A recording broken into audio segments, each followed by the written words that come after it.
Everyone over 40 needs to hear this Stoic wisdom for the second half of life. Somewhere around 40, a quiet realization arrives, and it changes everything. You finally understand, not in your head but in your bones, that life is not a rehearsal. There is no second draft coming, no future version of you who will finally start living properly. This is it. This is the performance. And here is what most people never learn. 2,000 years ago, a group of Roman philosophers built an entire way of life around exactly this realization. The Stoics did not treat the passing of time as a tragedy. They treated it as a teacher. So tonight, stay with me. Because there are 7 truths the Stoics understood about the second half of life, and if you are over 40, you need to hear every one of them. The first truth. Stop keeping score with your younger self. Somewhere in your mind lives a 25-year-old version of you, full of plans, certain of glory.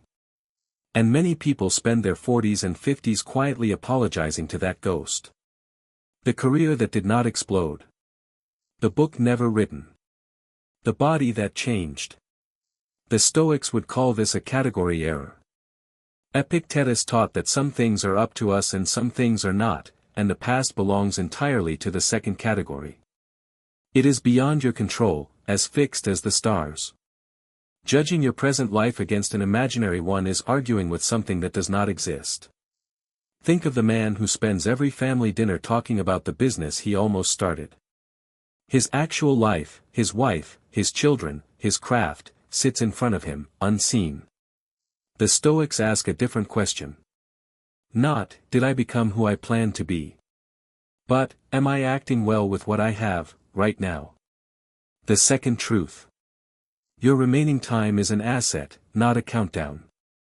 Seneca wrote an entire essay on the shortness of life, and his conclusion surprises people. He said life is not short. We make it short by wasting it. We are careful with our money, he observed, yet we hand out our days to anyone who asks, as if time were the one thing we had in endless supply. Now do the honest math.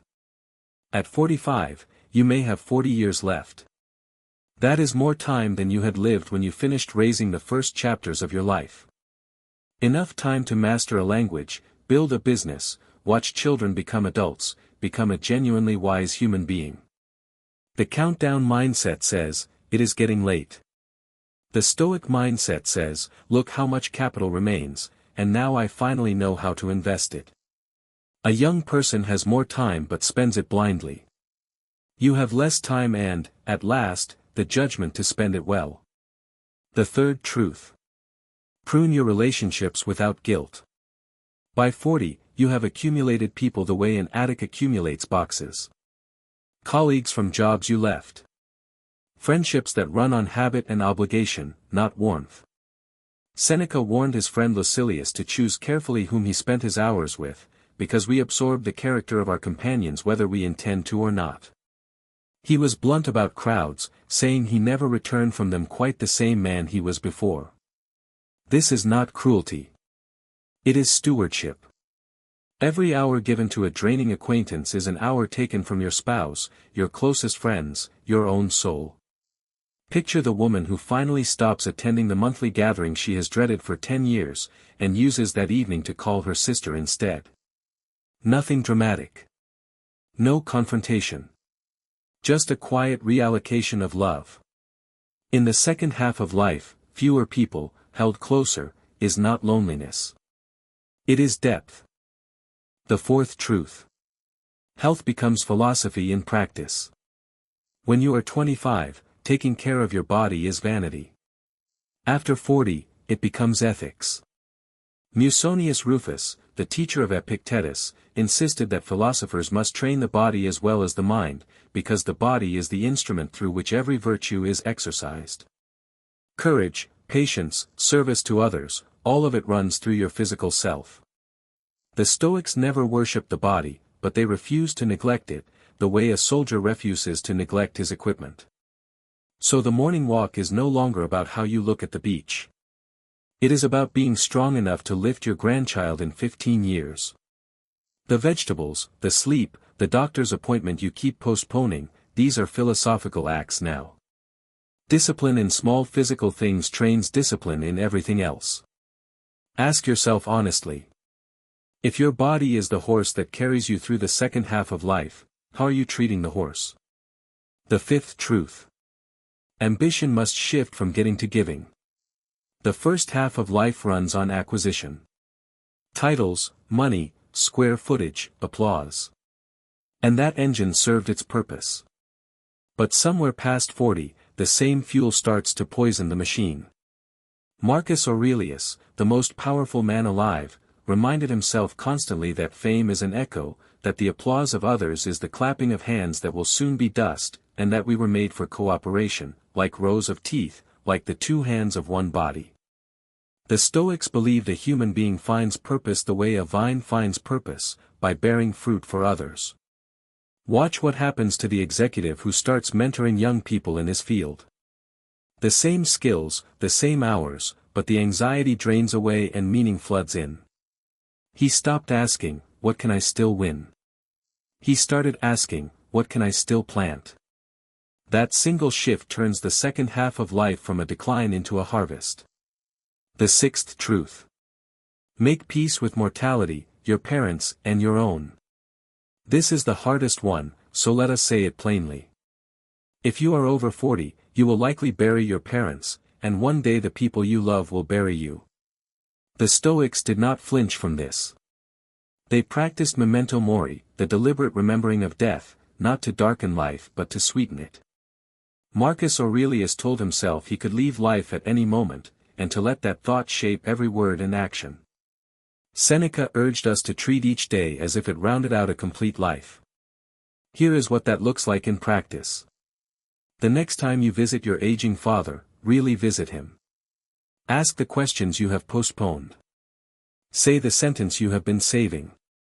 Death awareness is not morbid. It is the only thing strong enough to burn away pettiness.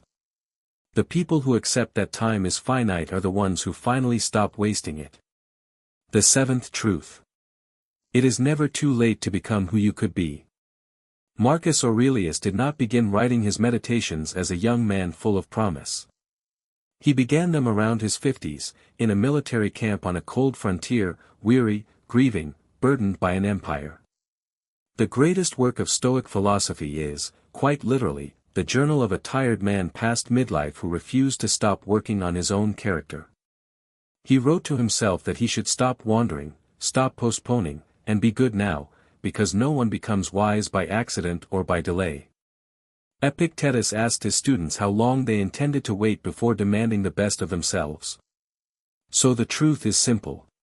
Your 50s can be the decade you finally learn the instrument, repair the marriage, build the thing, become patient, become kind. The Stoics saw character as a lifelong construction site. The second half of life is not the closing of the project. It is the master craftsman phase. So let these 7 truths settle in. Stop competing with the ghost of your younger self. Treat your remaining years as capital, not a countdown. Keep fewer people, closer. Guard the body that carries your virtues. Trade getting for giving. Let death teach you what matters. And remember that the Emperor of Rome was still becoming a better man in his 50s, by lamplight, in a tent, one honest sentence at a time. The world will tell you that the second half of life is a long slow exit. The Stoics knew better. They knew it is the part of the play where the actor finally understands the role. You have the scars, the judgment, and the freedom that your younger self only pretended to have. Life is not a rehearsal. But here is the good news.